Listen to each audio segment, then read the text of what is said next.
Heidi was afraid if she told the truth that Grandmama would think she was ungrateful. "I can't tell you," she said. "I can't tell anyone. If you can't share your troubles with Clara or me," Grandmama suggested, "then you can tell God and ask Him to help you." So Heidi went to her room, sat on the stool, folded her hands, and told God about everything that was making her so unhappy. She begged Him to let her go home to the mountain and grandfather. About a week later, Mr. Usher asked to see Grandmama. Quiet, quite excitedly, he told her that Heidi had learned to read. Grandmama went to Heidi to see if it was true. She found her and Heidi happily reading together.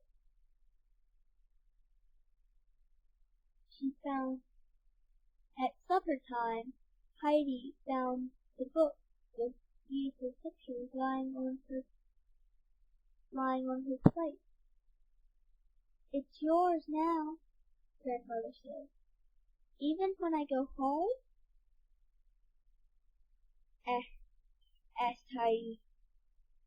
said Heidi.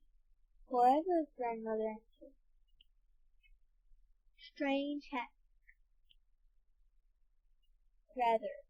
the girl in a white gown to me.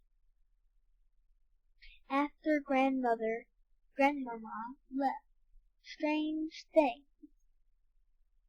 began to happen. The front door to the mansion was found standing wide open. Every morning, although it had been locked and fastened at night. Fraulein told Sebastian and coachman John to sit up and see what happened. The darkness came, and the men watched and waited. At 1 o'clock, John stepped out into the hall. As he did, a sudden gust of wind blew through the open front door and put out the candle he held in his hand. John shook all over and was white as a ghost. "What's the matter? What did you see?" Sebastian asked. "A figure standing at the top of the steps," gasped John. "Where it stood,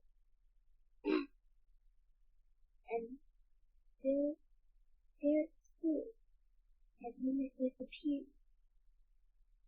When Fraulein heard this, she called Papa to come home at once. 2 days later he arrived, and followed his friend, Dr. Flasky, to sit with him and keep watch. Neither man believed it was a ghost. In fact, they laughed about the matter before they settled down to wait. 1 o'clock, the doctor said, "Listen."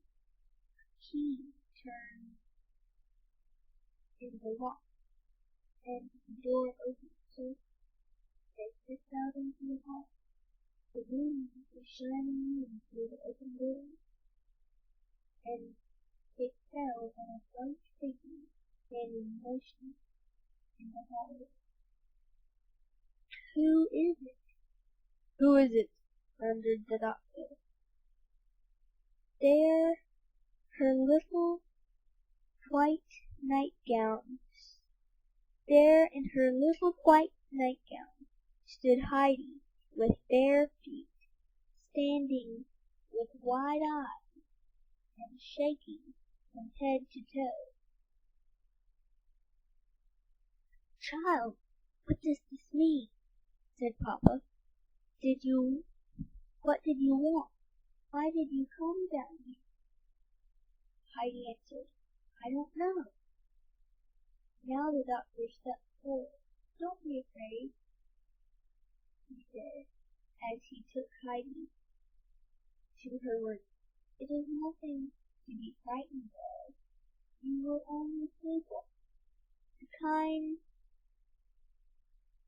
doctor sat beside Heidi's bed, and when she calmed down, he told her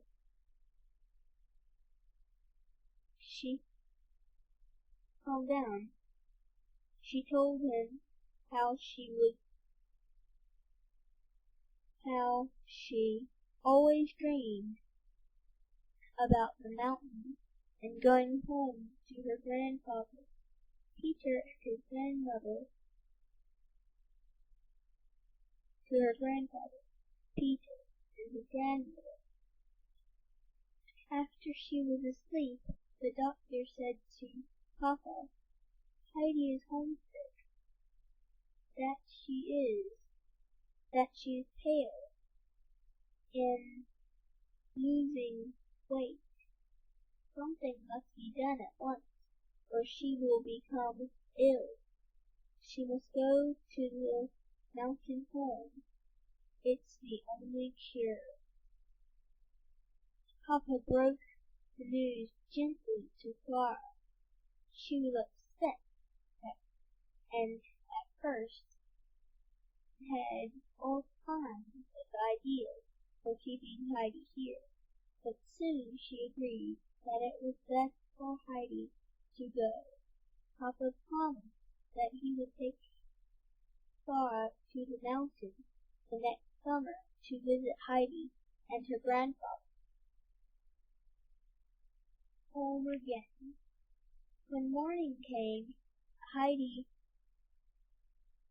could not believe that she was really going home. In the middle of the room,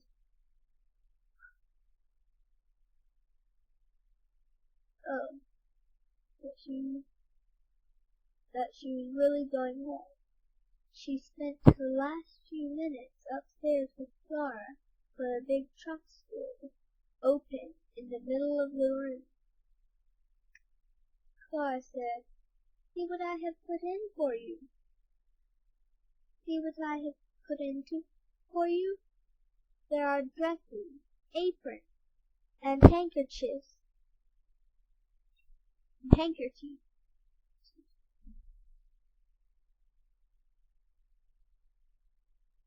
And look here, she said, holding up a basket. Heidi jumped for joy, for inside it were beautiful white rolls for the grandmother. Soon someone called.